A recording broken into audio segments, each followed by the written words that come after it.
अस्सलाम वालेकुम। गल वेले दी नाल मैं तुहाडा यार, तुहाडा दोस्त, तुहाडा मित्र, तुहाडा संगी जुल्फकार जट ते तुसी देख रहे हो गल वेले दी। साडा गल वेले दा प्रोग्राम गल वेले दी साडा यूट्यूब चैनल ते भी तुसी देख सकदे हो। उस तो इलावा फेसबुक दे उत्ते गल वेले दी पेज है, फिर गल वेले दी प्रोफाइल तुसी ओहदे ते भी देख सकदे हो। गल वेले दी दा मकसद ये सी कि असी पंजाबी माँ बोली नूं प्रमोट करना है और अपने गुजरे होए बीते होए ਜਿਹੜੇ ਲੰਘੇ ਹੋਏ ਵੇਲੇ ਨੇ ਉਹਨਾਂ ਨੂੰ ਯਾਦ ਕਰਨਾ ਤੇ ਅੱਜ ਦੇ ਵੇਲਿਆਂ ਨੂੰ ਡਿਸਕਸ ਕਰਨਾ, ਜਿਹਦੇ ਵਿੱਚ ਅਸੀਂ ਮੁਖਤਲਿਫ ਪ੍ਰੋਗਰਾਮ ਦੇ ਅੰਦਰ ਆਪਣੇ ਬਹੁਤ ਸਾਰੇ ਪ੍ਰੋਫੈਸ਼ਨਲਸ ਨੂੰ ਲੈ ਕੇ ਆਉਂਦੇ ਹਾਂ। ਅਤੇ ਕਦੇ ਇਹ ਹੁੰਦਾ ਕਿ ਸਾਡੇ ਕੋਲ ਜਿਹੜੇ ਪੁਰਾਣੇ ਯਾਰ ਅਣਮੁੱਲੇ ਨੇ ਉਹ ਕਾਬੂ ਚੜ੍ਹ ਜਾਣ, ਸਾਡੇ ਹੱਥੇ ਆ ਜਾਣ ਅਤੇ ਅਸੀਂ ਜਨਾਬ ਮੌਕਾ ਫਿਰ ਹੱਥੋਂ ਨਹੀਂ ਜਾਣ ਦਿੰਦੇ। ਅਤੇ ਯਾਰੀ ਦੇ ਬਾਰੇ ਮੇਰਾ ਮੰਨਣਾ ਇਹ ਵੇ ਕਿ ਯਾਰ, ਸੱਜਣ, ਬੇਲੀ, ਮਿੱਤਰ ਜਿਹਨੂੰ ਅਸੀਂ ਕਹਿੰਦੇ ਹਾਂ, ਉਹਦਾ ਮਤਲਬ ਇਹ ਹੁੰਦਾ ਹੈ ਕਿ ਯਾਰ ਉਹ ਹੁੰਦਾ ਹੈ ਜਿਹਦੇ ਸਾਹਮਣੇ ਤੁਸੀਂ ਜਨਾਬ ਜਾਣ ਲੱਗਿਆਂ ਤੁਹਾਨੂੰ ਕੱਪੜੇ ਠੀਕ ਕਰਨ ਦੀ ਜਾਂ ਕੱਪੜਿਆਂ ਦੀ ਫਿਕਰ ਨਾ ਹੋਏ, ਯਾਰ ਇਹ ਕੱਪੜੇ ਹੋਣੇ ਚਾਹੀਦੇ। ਦੂਸਰੀ ਗੱਲ ਇਹ ਵੇ ਕਿ ਜਦੋਂ ਉਹਦੇ ਸਾਹਮਣੇ ਬਵੋ ਨਾ ਉਹਦੇ ਨਾਲ ਬਵੋ ਤੇ ਤੁਹਾਨੂੰ ਬਹੁਤ ਜ਼ਿਆਦਾ ਇਹ ਸੋਚਣਾ ਨਾ ਪਏ ਕਿ ਯਾਰ ਗੱਲ ਕਿਹੜੀ ਕਰਨੀ ਹੈ। ਬਿਲਕੁਲ ਸਹੀ। ਇਹਨਾਂ ਨੂੰ ਮੈਂ ਯਾਰ ਸਮਝਦਾ। ਅਤੇ ਇਸੇ ਤਰ੍ਹਾਂ ਦੇ ਸਾਡੇ ਯਾਰ ਅਣਮੁੱਲੇ ਅਮਜਦ ਭੱਟੀ ਸਾਹਿਬ, ਜਿਨ੍ਹਾਂ ਨਾਲ ਸਾਡੀ ਯਾਰੀ ਸਮਝ ਲਓ ਕਿ ਉਦੋਂ ਹਾਲਾਂ ਮੁੱਛਾਂ ਛੁੱਛਾਂ ਕੋਈ ਨਹੀਂ ਹਣੂਗੀਆਂ ਜਦੋਂ ਦੀ, ਅਤੇ ਅੱਜ ਦਾੜੀ ਦੇ ਵਿੱਚ ਚਿੱਟੇ ਆ ਗਏ ਨੇ।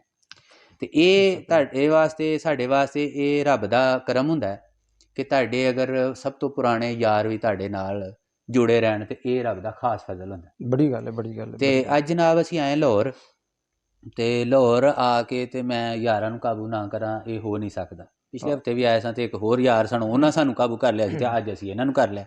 ਬਿਲਕੁਲ ਸਹੀ। ਅਤੇ ਅਸੀਂ ਗੱਲਬਾਤ ਕਰਾਂਗੇ ਥੋੜ੍ਹੀ ਜਿਹੀ ਵੇਲੇ ਦੇ ਹਿਸਾਬ ਨਾਲ। ਭੱਟੀ ਸਾਹਿਬ, ਅਸੀਂ ਉਸ ਸਦੀ ਦੇ ਲੋਕ ਹਾਂ ਜਿਨ੍ਹਾਂ ਬਾਰੇ ਕਿਹਾ ਗਿਆ, ਕੋਈ ਸਿਆਣੇ ਕਹਿੰਦੇ ਨੇ ਕਿ ਜਿਹੜੇ 80 ਦੀ ਦਹਾਈ ਦੀ ਪੈਦਾਵਾਰ ਨੇ ਨਾ, ਇਹ ਬੱਚੇ ਸੰਭਾਲ ਕੇ ਰੱਖਣ ਵਾਲੇ ਨੇ।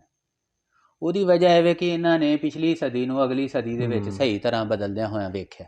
ਬਿਲਕੁਲ ਸਹੀ। ਠੀਕ ਹੈ। ਅਸੀਂ ਟਿੰਡਾਂ ਵਾਲੇ ਖੂਹ ਦੇਖੇ, ਅਸੀਂ ਉਹ ਚੰਨ ਦੇ ਸਿੰਘਾਂ ਵਾਲੇ ਦੇਸੀ ਢੱਗੇ ਦੇਖੇ, ਕੋਈ ਸ਼ੱਕ ਨਹੀਂ, ਅਤੇ ਢੱਗਿਆਂ ਦੇ ਪਿੱਛੇ ਜੁੜੇ ਹੋਏ ਗੱਡੇ ਦੇਖੇ। ਫਿਰ ਜਨਾਬ ਉਹ ਗੇਰ ਦੇ ਉੱਤੇ ਕੁਤਰਦੇ ਹੋਏ ਪੱਠੇ ਦੇਖੇ। ਬਿਲਕੁਲ ਇਸੇ ਤਰ੍ਹਾਂ। ਫਿਰ ਸਰੋਂ ਦਾ ਤੇਲ ਕੱਢਦੇ ਹੋਏ ਕੋਲੂ ਦੇ ਉੱਤੇ ਜੁੱਤੇ ਹੋਏ। ਅੱਜ ਕੱਲ੍ਹ ਤੇ ਉਹ ਮਸਾਲਾ ਹੀ ਸਿਰਫ ਸੁਣੀ ਨੇ ਨਾ, ਤੇ ਤੂੰ ਤੇ ਕੋਲੂ ਦਾ ਬੈਲ ਕੱਢੇ। ਬਿਲਕੁਲ ਇਸੇ ਤਰ੍ਹਾਂ ਕਹਿੰਦੇ ਨੇ ਕਿ ਨਹੀਂ, ਤੂੰ ਤੇ ਕੋਲੂ ਦਾ ਬੈਲ। ਉਹ ਕੋਲੂ ਦਾ ਬੈਲ ਦਾ ਮਤਲਬ ਇਹ ਵੇ ਕਿ ਉਹਦੇ ਦੁਆਲੇ ਦੁਆਲੇ ਘੁੰਮੀ ਜਾਂਦਾ, ਉਹਨੂੰ ਇਹ ਨਹੀਂ ਪਤਾ ਜਾਣਾ ਕਿੱਥੇ। ਬਿਲਕੁਲ। ਹੁਣ ਉਹ ਗੱਲਾਂ ਬਸ ਉਹ ਯਾਦਾਂ ਹੀ ਰਹਿ ਗਈਆਂ ਨੇ, ਬਣ ਕੇ ਰਹਿ ਗਈਆਂ ਨੇ। ਹੁਣ ਜਦੋਂ ਅਸੀਂ ਇਸ ਦੌਰ ਦੇ ਵਿੱਚ ਉਹ ਗੱਲਾਂ ਕਰਦੇ ਹਾਂ ਨਾ, ਤੇ ਸਾਡੀ ਆਉਣ ਵਾਲੀ ਨਸਲ ਨੂੰ ਨਾ ਤੇ ਕੋਲੂ ਦੇ ਬੈਲ ਦਾ ਪਤਾ ਨਹੀਂ, ਪਤਾ ਬਿਲਕੁਲ ਨਹੀਂ, ਨਾ ਉਹਨੂੰ ਟਾਟ ਦਾ ਪਤਾ। ਬਿਲਕੁਲ ਐਸੇ। ਠੀਕ ਹੈ, ਟਾਟ ਦੀ ਜਗ੍ਹਾ ਕੁਰਸੀਆਂ ਨੇ ਲੈ ਲਈ। ਅੱਛਾ, ਦਰਖਤਾਂ ਦੀ ਜਗ੍ਹਾ ਏਸੀ ਨੇ ਲੈ ਲਈ। ਬਿਲਕੁਲ ਇਸੇ ਤਰ੍ਹਾਂ। ਅੱਛਾ, ਧੁੱਪ ਛਾਂ ਸਾਡੇ ਹੁਣ ਅੱਜ ਦੇ ਬੱਚੇ ਨਹੀਂ ਦੇਖਦੇ, ਅਸੀਂ ਸਾਰੀਆਂ ਉਹ ਦੇਖੀਆਂ। ਬਿਲਕੁਲ। ਤੇ ਅੱਜ ਜ਼ਰਾ ਪਿਛਲੀ ਗੱਲ ਕਰੀਏ ਧੁੱਪ ਛਾਂ ਦੀ, ਆਪਣੀਆਂ ਖੇਡਾਂ ਦੀ। ਬਚਪਨ ਉਹ ਜੱਟ ਸਾਹਿਬ, ਉਹ ਕਿਹੜੇ ਤੁਸੀਂ ਤਾਰ ਛੇੜ ਲੈਣੇ, ਉਹ ਤਾਂ ਕਿਆ ਕਮਾਲ ਦੇ ਵੇਲੇ ਸਨ, ਕਿਆ ਕਮਾਲ ਦੇ ਵੇਲੇ ਸਨ। ਅਸੀਂ ਟਾਟਾਂ ਦੇ ਸਕੂਲਾਂ 'ਚ ਪੜ੍ਹਦੇ ਹੋਏ ਇੱਥੇ ਤੱਕ ਪਹੁੰਚੇ ਹਾਂ। ਅੱਲਾਹ ਦਾ ਲੱਖ ਲੱਖ ਸ਼ੁਕਰ ਹੈ, ਲੱਖ ਲੱਖ ਸ਼ੁਕਰ ਹੈ। ਉਸ ਦੌਰ ਦੇ ਵਿੱਚ ਅਗਰ ਮਾਸਟਰ ਕੋਈ ਬੱਚਾ ਕੋਈ ਗਲਤੀ ਕਰਦਾ ਸੀ ਤਾਂ ਉਹ ਕੁੱਟ ਕੇ ਉਹਦੇ ਹਾਲੋਂ ਬੇਹਾਲ ਕਰ ਦਿੰਦੇ ਸੀ। ਲੇਕਿਨ ਇੱਥੋਂ ਤੱਕ ਨੌਬਤ ਨਹੀਂ ਸੀ ਆਉਂਦੀ ਜਿੰਨਾ ਅਸੀਂ ਉਹ ਸਮਝਦੇ ਹਾਂ। ਜਿੰਨਾ ਮਤਲਬ ਬੱਚਿਆਂ ਨੇ ਉਸਤਾਦ ਦੀ ਮਾਰ ਨਹੀਂ ਖਾਧੀ, ਉਹ ਕਾਮਯਾਬ ਹੀ ਨਹੀਂ। ਠੀਕ ਹੈ, ਸਾਡਾ ਕਨਸੈਪਟ ਹੀ ਇਸ ਤਰ੍ਹਾਂ ਦਾ। ਬਿਲਕੁਲ ਠੀਕ। ਅਸੀਂ ਉਹ ਮਤਲਬ ਦੇਖਦੇ ਹਾਂ ਕਈ ਐਸੇ ਕਲਾਸ ਉਸਤਾਦ ਨੂੰ ਰੂਹਾਨੀ ਪਿਓ ਦਾ ਦਰਜਾ ਅਸੀਂ ਦਿੰਦੇ ਹੁੰਦੇ, ਯਾਨੀ ਕਿ ਅਗਰ ਉਹਨੇ ਕੁਝ ਕਹਿ ਦਿੱਤਾ ਤੇ ਅਸੀਂ ਉਹਨੂੰ ਮਾਈਂਡ ਨਹੀਂ ਸੀ ਕਰਦੇ। ਬਿਲਕੁਲ ਇਸੇ ਤਰ੍ਹਾਂ। ਬਲਕਿ ਅਸੀਂ ਹੋਰ ਜ਼ਿਆਦਾ ਮਾਣ ਕਰਦੇ ਸੀ ਕਿ ਸਾਨੂੰ ਅਗਰ ਮਾਰ ਵੀ ਪਈਏ ਤੇ ਮਾਣ ਦੀ ਵਜ੍ਹਾ ਤੋਂ। ਜੱਟ ਸਾਹਿਬ, ਉਦੋਂ ਕਿਆ ਕਮਾਲ ਦਾ ਵੇਲਾ ਸੀ। ਤਖਤੀਆਂ ਲਿਖਣੀਆਂ, ਫਿਰ ਉਹਨੂੰ ਖਾਲ ਦੇ ਜਾ ਕੇ ਪੁੱਛਣਾ, ਧੋਣਾ। ਕਿਆ ਬਾਤ ਹੈ, ਐਸਾ ਜ਼ਬਰਦਸਤ ਵੇਲਾ ਸੀ। ਔਰ ਹੁਣ ਉਹਨਾਂ ਬੱਚਿਆਂ ਦਾ ਖਤ ਹੀ ਨਹੀਂ ਰਹਿ ਗਿਆ ਬਿਲਕੁਲ।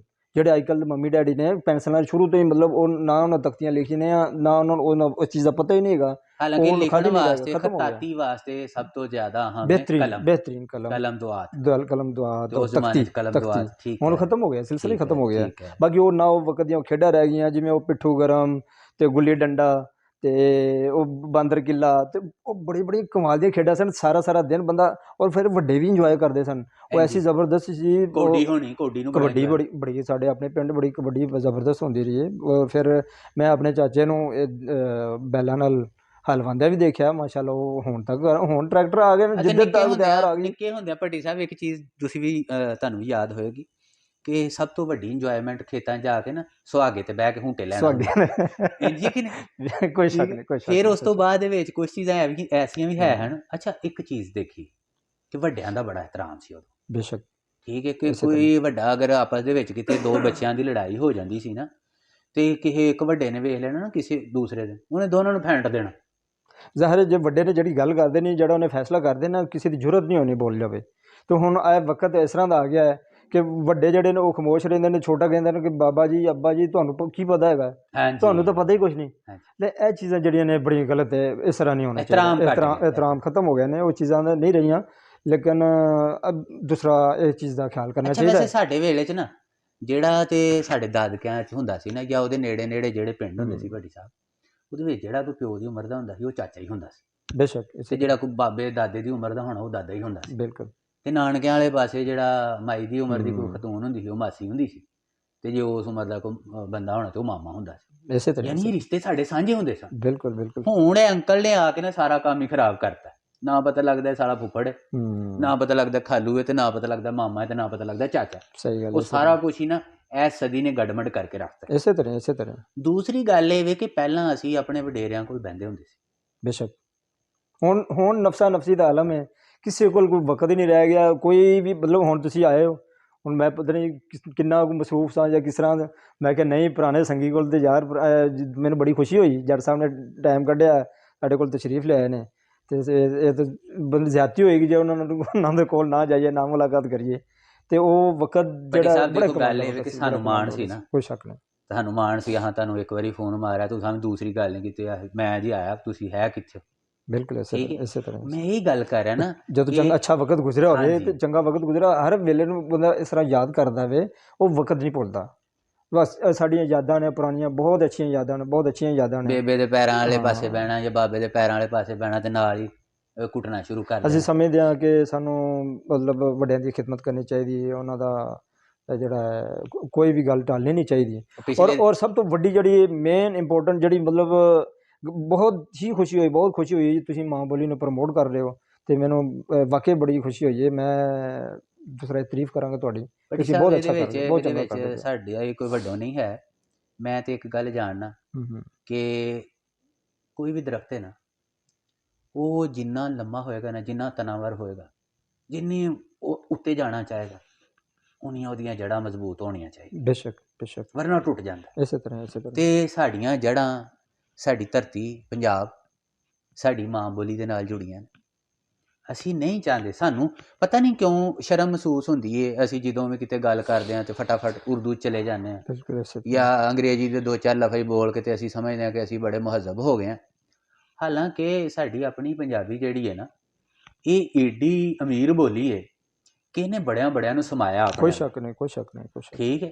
ਤੇ ਇੱਕ ਵਾਰੀ ਮੂੰਹ ਭਰਿਆ ਜਾਂਦਾ ਜਦੋਂ ਅਸੀਂ ਬੋਲਦੇ ਹਾਂ। ਬਿਲਕੁਲ। ਠੀਕ ਹੈ। ਤੇ ਦਿਲ ਖੁਸ਼ ਹੁੰਦਾ। ਤੇ ਖਾਸ ਤੌਰ ਤੇ ਜਦੋਂ ਅਸੀਂ ਪੰਜਾਬੀ 'ਚ ਗੱਲ ਕਰ ਰਹੇ ਹੁੰਦੇ ਹਾਂ ਨਾ, ਤੇ ਸਾਨੂੰ ਆਪਣਾ ਪਿਛਲਾ ਸਾਰਾ ਵੇਲਾ ਯਾਦ ਆ ਜਾਂਦਾ। ਇਸੇ ਤਰ੍ਹਾਂ ਯਾਰ ਅਸੀਂ ਕੀ ਸਾਂ, ਕਿੱਥੋਂ ਟੁਰੇ, ਕਿੱਥੇ ਤੱਕ ਆ ਗਏ। ਆਹ ਜਿਹੜੇ ਪਿੱਛੇ ਗੀਤ ਸ਼ੀਤ ਬਣੇ ਹੁੰਦੇ ਨੇ, ਚਾਨਣੀਆਂ ਰਾਤਾਂ, ਉਹ ਚਾਨਣੀਆਂ ਰਾਤਾਂ ਹੁਣ ਤੇ ਖਤਮ ਹੋ ਗਈਆਂ। ਬਿਲਕੁਲ ਇਸੇ ਤਰ੍ਹਾਂ। ਲੋਕਾਂ ਨੇ ਜਨਾਬ ਮਹੱਲਾ ਤੇ ਨਮਾ ਘਰ ਬਣਾ ਲਏ, ਛੱਤ ਤੇ ਕੋਈ ਸੌਂਦਾ ਹੀ ਨਹੀਂ। ਪੁਰਾਣੇ ਵੇਲੇ ਦੇ ਵਿੱਚ ਕਿਸੇ ਨੇ ਕੋਈ ਘਰ ਬਣਾਉਣਾ, ਕਿਸੇ ਨੇ ਛੱਤ ਪਾਉਣੀ, ਤੇ ਉਹਨੇ ਕਿਸੇ ਨੂੰ ਐਸੇ ਮਗਾਰ ਪਾ ਦੇਣੀ, ਸਾਰੇ ਦੋਸਤ ਯਾਰ ਆ ਜਾਣੇ ਤੇ ਪੌੜੀ ਲਾਉਣੀ, ਤੇ ਲੱਕੜ ਵਾਲੀ ਲੱਕੜੇ ਪੌੜੀ ਲਾ ਕੇ ਤੇ ਇੱਕ ਦੂਜੇ ਨੂੰ ਉਹ ਕੜਾਹੀਆਂ ਫੜਾਈ ਜਾਣੀਆਂ ਤੇ ਉਹ ਉਸੇ ਤਰ੍ਹਾਂ ਯਕੀਨ ਕਰੋ 100 ਬੰਦਾ ਇਕੱਠਾ ਹੋ ਜਾਂਦਾ ਸੀ। ਹੁਣ ਨਹੀਂ ਹੁੰਦਾ। ਤੇ ਹੁਣ ਤੁਸੀਂ ਕਿਸੇ ਨੂੰ ਬੁਲਾ ਕੇ ਦੇਖ ਲਓ, ਵਿਆਹ ਹੁੰਦਾ ਸੀ ਤੇ ਉਹ ਪੂਰੇ ਪਿੰਡ ਦੇ ਵਿੱਚ ਦੁੱਧ ਇਕੱਠਾ ਕਰੀਦਾ, ਇਸੇ ਤਰ੍ਹਾਂ ਹੀ ਪੂਰੇ ਹੋਰ ਇਕੱਠਾ ਹੁੰਦਾ। ਅਜੇ ਤੱਕ ਵੀ ਪਿੰਡਾਂ ਦੇ ਵਿੱਚ ਦੂਸਰਾ ਇਹ ਰਿਵਾਜ ਹੈ ਬਕਾਇਦਾ ਤੌਰ ਤੇ, ਖੁਸ਼ੀ ਗਮੀ ਤੇ ਭੈਣ ਭਰਾ ਇੰਨੇ ਕੋ ਇਕੱਠੇ ਹੋ ਜਾਂਦੇ ਨੇ।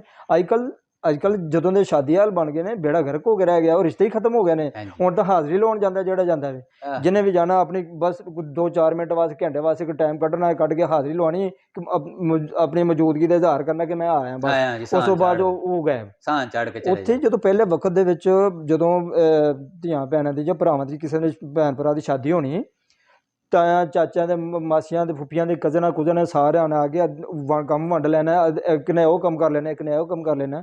ਇਸੇ ਤਰ੍ਹਾਂ ਯਕੀਨ ਕਰੋ ਹਫਤਾ ਜਿਹੜੇ ਰਿਸ਼ਤੇਦਾਰ ਆ ਕੇ ਘਰ ਬਹਿ ਜਾਣੇ, ਇੰਨਾ ਜ਼ਬਰਦਸਤ ਸਾਰਿਆਂ ਨੇ ਉਹ ਵੇਲਾ ਉਹਨੂੰ ਇੰਜੋਏ ਕਰਨਾ, ਤੇ ਦੂਸਰੇ ਨੰਬਰ 'ਤੇ ਮਹਿਸੂਸ ਵੀ ਨਹੀਂ ਹੋਣਾ।